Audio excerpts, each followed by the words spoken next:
Wala nang iba. Atong tak na may kilala sa 39 binas manuban karon sa atong tulumanon inyong tulumanon.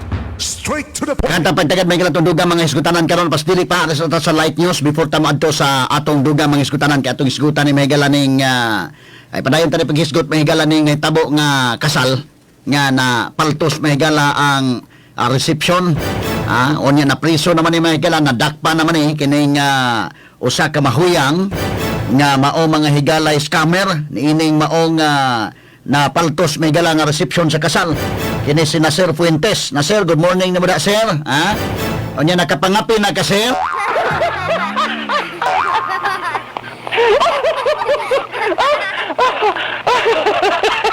Onya, kumusta na ka to, no?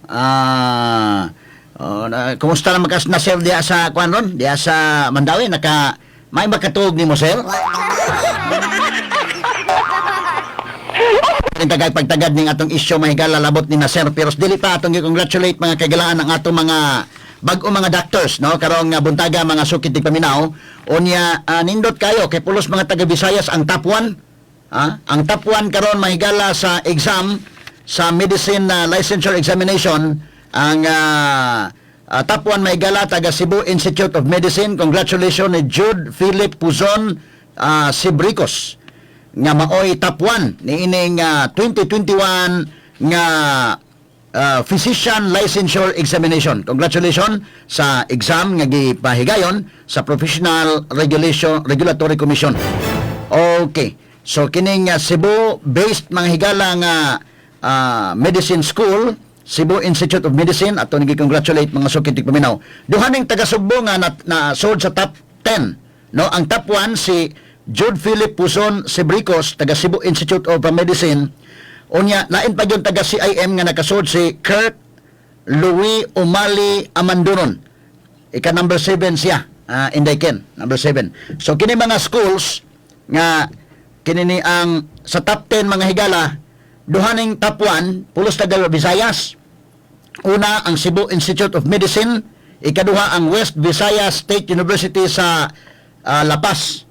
No? So mga Bisaya. Unya ang second pagyod Bisaya man gyapon day. Dixon Arasa Laude taga Remedios T. Romaldes Medical Foundation. Magtakluban mo siguro ni. Ikatulong school, no? Ang ikaduha. Kay top 1 duha man sila. Ang top 2 Usara taga Remedios T. Romaldes Medical Foundation. Ang top 3, top 4 daghan kining kuan day St. Louis University. Hay man dapitan ng St. Louis University. Sa top 10 god, pila kabuk nagasuod nila sa top 10, unom. No? Ang number 3, number 4 taga St. Louis University. Number 4, Justin May Manios Herbero, St. Louis University gapon. Unya ang ikalima taga University of Santo Tomas. Ikaunom, St. Louis University gapon. Ikapito, Cebu Institute of Medicine. Ikawalo, De La Salle Medical and Health Sciences Institute. Ikawalo, De La Salle o nga pagi St. Louis University. Ikasiyam, St. Louis University. Ikanapo, St. Louis University. Okay, so congratulations. Unom kabuk ng taga St. Louis. Usara ang Santo Tomas, usapod ang De La Salle. Okay, ambot ka karong tuiga o number 1 magapon ang Cebu Institute of Medicine. Kay last year, ang CIM ay number 1 sa tanang eskwelahan sa Pilipinas. Gisundan siya sa UP Manila, no? Number 2. So, muna akong emphasize nga, congratulations kay din sa Visayas, din sa Sugbo, o gusto di kang mag-medicine, ilang minister mga ito kag laing lugar. Alan, kani amang number 1 school dress medicine din sa Sugbo. So, mga ginikanan nga gusto nga mupatungha sila mga anak, ari ra Sugbo, di pa madako gasto, alan. Kung medicine man lang imong kuhaon, dili na ka mo adtog laing lugar. Unya ang kuan dito kini niyang duda ko kining Cebu Normal University pohon og kini ni ang kuan naman sila mo open naman ron na ay ilang kurso sa medicine padong sa dito sa akong pagtuo mahigala kay kini bitong nursing normal perting kuan naman sad maayo man sad mahigala og resulta. So atong gi-congratulate sa pagkausap pa ang atong CIM, no? CIM duha ka buok ni nasod ninyo sa top 10 nya last year number 1 nga medicine school sa Tibok Pilipinas ang Cebu Institute of Medicine. So na proud sa tag-apil mahigala mga Subuanon ani Unya ang atong kini mga professors, mga doktor obra day apil og tudlo diha sa CIM. So congratulations sa inyo mga professor sad o kinsay din ninyo diha sa Cebu Institute of Medicine. Straight to the point. Nga speakas bahin may gala ato ra kong isgut-isgutan ni mga kagalaan kini ni ang tiwason taghisgot gamay ning nahitabo mga higala nga scam sa kasal. Kay gahapon didto na mga higala na naman ni kuan naman ni kini ni ang nipuyo naman ni ron sa kuan bilangguan dito sa may Mandawi man to day no. Kay kini ang nadakpan naman dunay laing kaso gud ni siya gud. Basak Police Station. Kumusta man kada na Sir Fuentes? Nakapangapi na kadong? Nakapangapi na kayaj?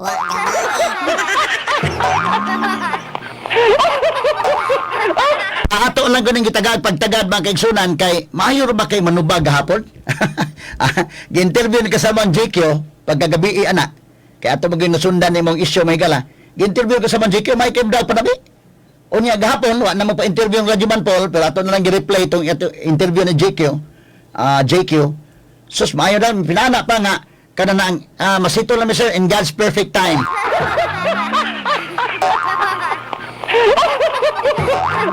Gamitan pag in God's perfect time Kining daghang tag leksyon nga makuha nini mga sukid ti paminaw. Numero 1, kada na ang karong panahon na lagi na mga scam no. Maayo kay manabi ni mga scammers.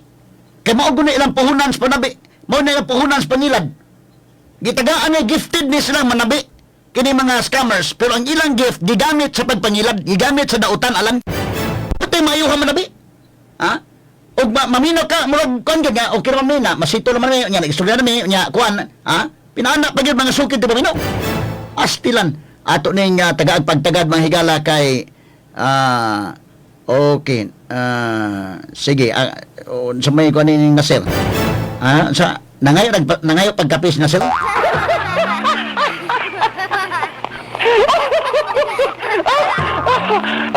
Kini man kon may gala. Hinguman no to sa gahapon nga mga sa pasaylo, kini kong pasaylo okay ra man na. Pero naman ni mga higala lisod man gud kay ni recidivist man gud ni. Man kinahanglan tagaan kinig leksyon. Sa ako bingo ang kanang magtiayon panalitan na ngayon pasaylo ang magtiayon may gala nagkapasaylo na sa sila panalitan ibutan ta lang no kay kinini ang ibutan ta lang wa na kuno na mapasayloon sa sila ibutan ta lang no pero kinahanglan man nga mataga leksyon gyud kay ngano recidivist man kana bang nabalik-balik na maghimo anang pangilad mo nang kinahanglan ni nga masilutan gyud. Now, kung doon na settlement, well, ilan na mga higala, dili kay kumo, kuha na kay laman ang desisyon mga kagilan. Pero, kining pagsitol sa kaso, akong advice inis magtiayon, ipablatter yun ikiha yun Anyway, while magdagan ang kaso, pwede man na masitol mga higala, while magdagan ang kaso, samtang ang prosecution di pa makahuman og presental sa mga ebidensya, huwag nga na magsitol og unsa manggaling. Pero, dako kini mga higalang, dako kini nga tanawon kay recidivist kini timan So I hope ang atong kapulisan tabangan ninyo diha ug mablatter na diha ug unya ma-prepare ng mga affidavits mapasaka gyud ni kay kinahanglan matagam kining maong mahuyang kay dili ni unang higayon man gud dili man gud sa bitaw nga wa tuyo ay indekin kada bang wa matuyo ba nga dali ka magkapasaylo kay ay sorry ho matuyo wa tuyo kada bang na tagakan ba lang kag kuan wa tuyo nakasa ka nga wa tuyo pero kini gituyo ni ikaduha dili ni first time kay kini ganing gigamit nga warrant ni ining mao nga mahuyang pagdakop mga higala dili man ni tungod ining kasuha pa doon naman ni kaso 2013 doon na ni kaso 2017 sa kaso mga higala nga pagpangilad gihapon Straight to the point.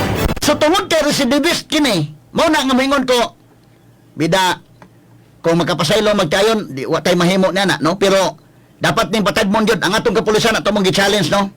Lisod man gyud kayo daghan pa mabiktima ining uban.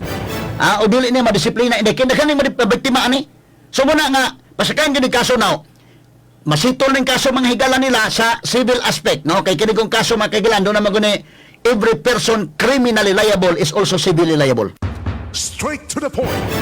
So technically ang subject for settlement ang civil aspect of the case. But ang criminal aspect case against the state man Otherwise, may galadaghan pa mailad. Ani, mo nga tuyo, ani nga, pasakaan gini kaso, ug masitol nila ang ilang diferensya sa civil aspect sa kaso, okay.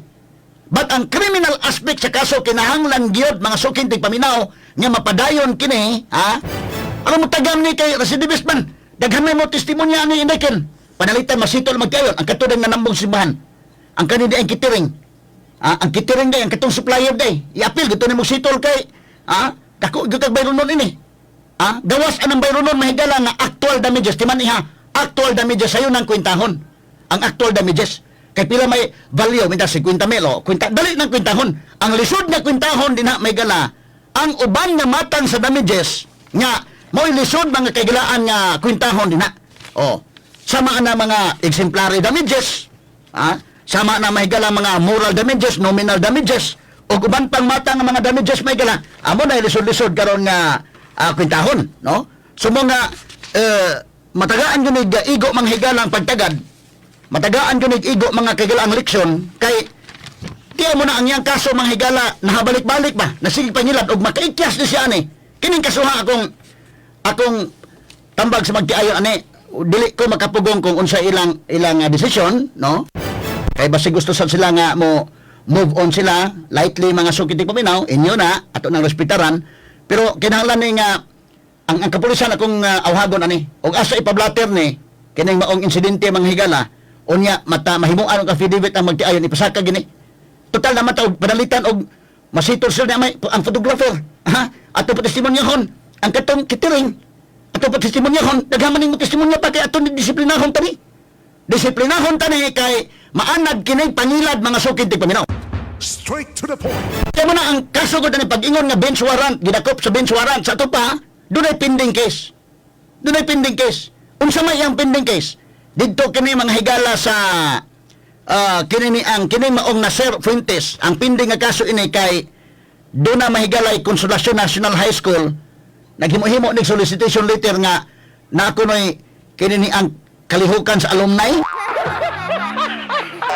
Isundog ang pirma sa principal o nag-solicit sa mga graduate dito sa eskwelahan alang nga naatay alumni no nya ang plantibang magtigom-tigom ta nya mo ni ang mga kuan nya ikaw sponsor lang ka ining atong alumni nga party.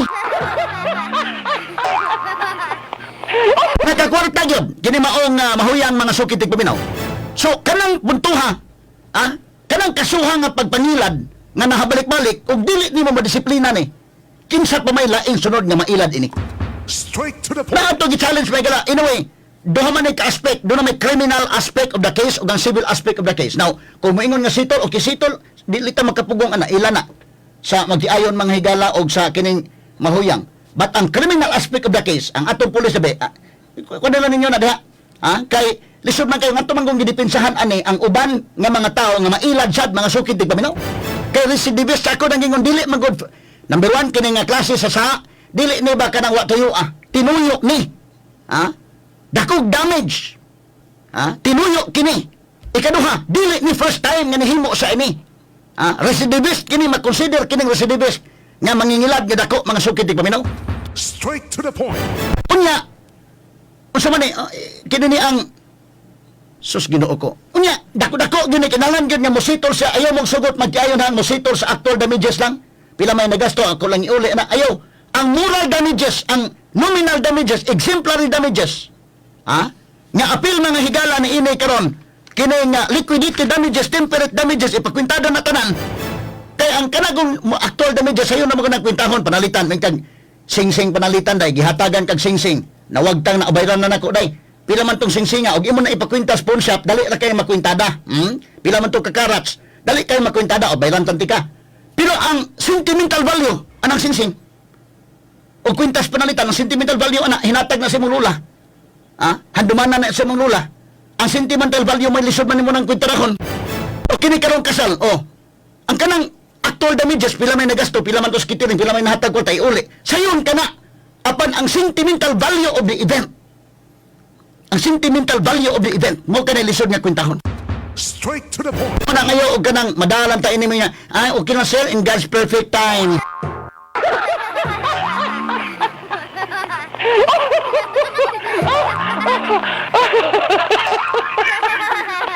I maayo kay manabi ni mga scammer, mga sukit ti paminaw. Kadto bitaw si Pastor Joel Apolinario, pastor ko to. Gamit pag nga sa Ginoo to alan. Kani po si Nasir Fuentes, gamit nga sa Ginoo. Sige Nasir, kay in God's perfect time.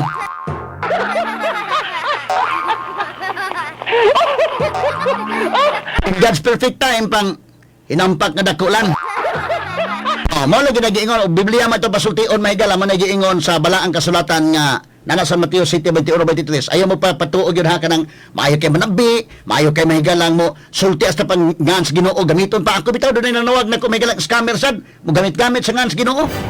Mo nagiingon sa balaang kasulatan sa Mateo 7:21-23. Dili tanan nga nagsangpit nako og nagamit sa kungan Ginoo makasud sa gingarian sa langit. Straight to the point. Ano man daghan may mga madadagan sa Ginoo gigamit ang sa Ginoo pangilad. Gamit pag sa Ginoo. Kamaayong.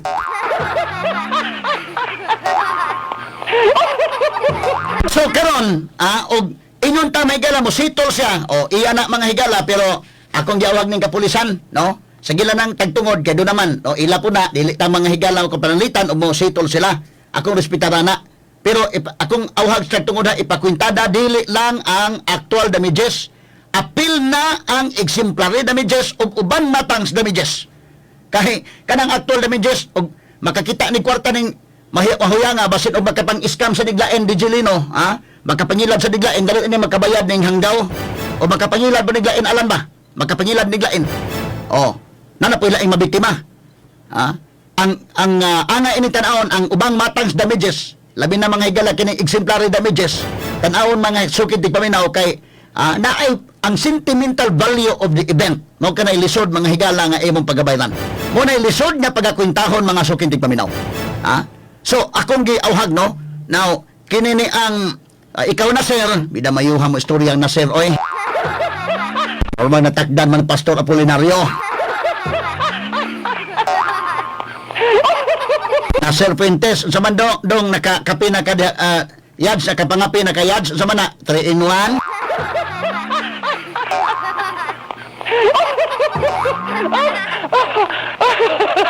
Naghanta mga higalag, angay matanaw ni ini. So akong awhag ang kapulisan, niya katong iyang kaso sa danag, ungot man tong kaso niya daan nga, katong na ay bench warrant, ipadayo naman gito, mga sukitig paminaw. Kaya naman, kinahanglan magkagawas ning hanggang dako. O di anis gawas maglakaw-lakaw, makapangilad naman po niglain. Kumaman ni mo tagam, gipasakaan na bitaw kaso 2013, gipasakaan na kaso 2017, giisnab pagid ang korte, tiya mo na. Giisnab ang korte, giisyuhan og bench warrant kay wa tungaha ang korte, tiya mo na. Straight to the point. Tiya mo na mga sukitig paminaw, unya imo ning tagaag chance nga, dili ni mo ni kuan ay sos, lain na po mailad ini mga sukitig paminaw mo na ako ginisultis kahanginan na Sir Fuentes. Pagtimaan mo din ha, mga sugit paminaw, timan ininyo ni aron di mo mailad ining Nasir Fuentes. Ikaduha, kini ni ang bisag kinsa nga maayo manabi, ayaw mo tuo, no? Ayaw mo tan-awa gyud mga higala ang kwan. Ayang credibility o unsay credibility bisa pag magamit-gamit og ngans Ginoo, kay daghay magamit-gamit sa ngans Ginoo kay. Prangka-prangka pag istorya kadto bitas Pastor Apolinario gamit sa ngans Ginoo, hasta ni Nasir Fuentes bingon pud in God's perfect time. Awa ang kaligdong sa tao mga sukid di paminaw sa pag mga gamit-gamit nangan sa Ginoo. Kay ang Biblia mismo maingon man ayaw daghay naggamit-gamit sa kungan Ginoo apan di makasud sa gingharian sa langit. Sa Mateo 7:21-23 napunas 2 Corinto 11:4 kaman 13:15 nga daghay magdada sa ngan mahigalas Ginoo ni kabot sa panahon. Dadas lang Ginoo malansis man kana, mamislead man ka. Maayo mo istorya mahigalas Ginoo may gigamit. Ako daghan pa kog mga pundo, mga gigala ang mga ikasulti ining scam nga ang Ginoo dadon-dadon jud ang Ginoo. Ang ngans Ginoo mga higala astilan. Unya kini ni ang balikon ko mga sukid paminaw nga ang mga leksyon na to ug doon tay mga transaksyones ang wisdom, no? Ang wisdom nga dili nimo ibayad tanan. Ngadto na sa okasyon mga higala og mahumana mabilin gyud ka, no? Ayaw ibayad tanan. Labi na inan services mga sukid paminaw dunay wisdom ana aron ma-deliver gyud ang usa ka butang kaliwaan gyud mga kahigalaan. Ako example mga sukid paminaw mismo gani kanang magpa-construct kag balay o mopalit ka mahigalag basta kay labi nag services at man iha bisa pag naa kay kwarta kato mga naminon turon Usahay gud kapuya naman ka kina. Dali man kay kwarta oh. Hatag ko na nimo unya ikaw lay bahala tanan. Nan og mudagan to alan. Wa ma-deliver ang imong gusto. Kay kining kwarta makatintal mo sad pagtan-aw labi pa inanay nga inanay mga higala mahuyang. Dili tanan kay nabawat ang higala daghang mga tarong pud mahuyang. Pero doon na po iban ani nila nga doon tayo mga nailahan ani mga mahuyang nga di po ka mao silang financial management lagi labi na og mo mangayo na dito mo demandang mga scholar nila. Kini sina Sir Fuentes duda ko daghan ba kadik scholars nga gibuhi lan. Ama na di na man mabulyaso ang budgeting nimo ng kalakiha sa mga mahuyang mahigala o demand natong scholar para ba tutong kaila ditolan na asinso na tatong iyang tindahan niya ang iyang scholar mo demand bida na apil man og hatag hinuon ang puhunan. Aluoy lang yung taon ta mga sukitig paminaw. So kining inani og doon na tayo mga mamitanay mo na wisdom mga higala mo na principle bisan pag naa na kay korta ayo ihatag tanan. Kay maghatag uta ka, wala din na ka mahasol, imo lang itagi-tagi. Nga naman, aron nga magiyahan po nimo ang kadtong imong gikakontrata nga iya gyud ma-deliver. Example ha, kana si Henry C. Kanang mga iyala, dato ginalan. Dato ginadakin maka-afford gina sa pag umingon patukod ang building ng Ayala, mapatukod ang building ng SM. Pwede nang bayad si Henry C og kuanday oy. Oh, diara oh. Pila man ang kantidad anak nga building, ibutang tag 100 million oh, diara 100 million ikanay bahala. Pwede na himuon. Pero ganun di man sa mahimo ana. Ang kwarta init kayo. Number 1, di lang sa imong kaugalingon kundi imong gigiyahan pod ang kadtong kontraktor nimo nga maka-deliver gyud. So unsaon man pagpamaagi bisan ka nag-SM ang higala bisan ka nang bisan kinsa nga mga dato nga nagi kwarta, dili nila ihatag ang tibuok. Unsa may lang ingon? Okay, 30% mo dahon kog 30% himo aning maong building. Unya picture ako ipasusi sa akong inspektor. Unya tan-aw na to ang progress billing na. Oh. Progress billing, pag tanaw dito mo na ni ang nahuman, okay, another 30%. Inana ang ilang pamaagi mga sukitig paminaw. Ang wisdom din nga aron nga dili mo dagan tong imong gikakontrata kay doon na pa sa kuhaunon alan. Doon na pa sa kuhaunon, no? Oh. Bisag kana lang gani, bisag kanang kuan ha, kana na ang pag-ibig, kanang pag-ibig. O mopalit kag balay nga human na daan day, mo bayad kag equity. Unya dayon utang kas pag-ibig. Pero o mopatukod kag balay, mubutang kag imong balay ang imong equity equivalent mo to imong i-report sa pag-ibig nya muutang ka ang pag-ibig kortahan ka ng pag-ibig oy kuan guna GOCC guna government owned and controlled corporation na mao nag kategorya ng SSS GSIS dapat PhilHealth mo na silang uban na mga dato na ang korporasyon daghang kwarta pero dili ihatag na may utang ka 1 million akong utangon dili ihatag na tanan dayken ngano man ang pag-ibig mo klaro man aron nga ma-deliver gyud nimo ang balay. Ang construction, inyo man na, okay, ang first release na 30%. First release. Nga, pakita ko picture, among ipasusi dito, o nga, naana ganit na deliver na mo, hatag mig another 30% release. Ya, sunod, trabaho na po, trabaho. Progress, guna, doon ay progress report. Ini kahuman, another 30%. Ang kanang 10% nga ipabilin, unya na ihatag kung mahuman na yung tibukbay, unya, makasubmit na ka og occupancy permit. Sa ito pa, human na, yung practically human na, mapuyan na yung bay. O de occupancy permit. Unya man ang kuan ni. Ang tax declaration kinahanglan nga ang tax declaration yuta man na, no? Yuta pa man na permiro nga mabutang na nga dunay improvement. Kada naman kay building, butang nga improvement. So imo nang ipa-change dito may gala i-process na dito sa assessor's office. Inignana diha imo i-submit sa pag-ibig. Amo na mo release sa katapusan nga 10%. Anong tagi-tagi man? Ang wisdom din nga aron din nga klaro nga ma-deliver napakay balikon ng kontraktoran. Kaya mong ihatag tanan ay sus, inigsibat anak may galawa na, ha? So daghan tay mga lessons nga makuha mga higala sa gihapon ining mao nga panghitabo. Og bisbo ganing mapatahi kag kalsones lagi pwede mo niya sige ako lang sa kandawnan unya inig mahuman ng kalsones ngadto ka sa kwan mahuman na akong pulo nga akong gipatahi ako kang bayaran sa laing 50%.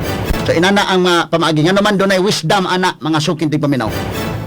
Aron nga matabangan pud nimo tong imong kontrata nga ma-deliver gyud niya ang iyang deliverables. Okay, standby mga higala alang sa itong RMN 558 Manila nga masunod na karon dayon o ato sa ipadangat ang atong mga lokal nga mga balita karon tuod akong hangyoon sa Inday Ken Galenia sa pagdumalas to newscast niyo mo balik ta sa itong dugang pang mga komentaryo. Alas 7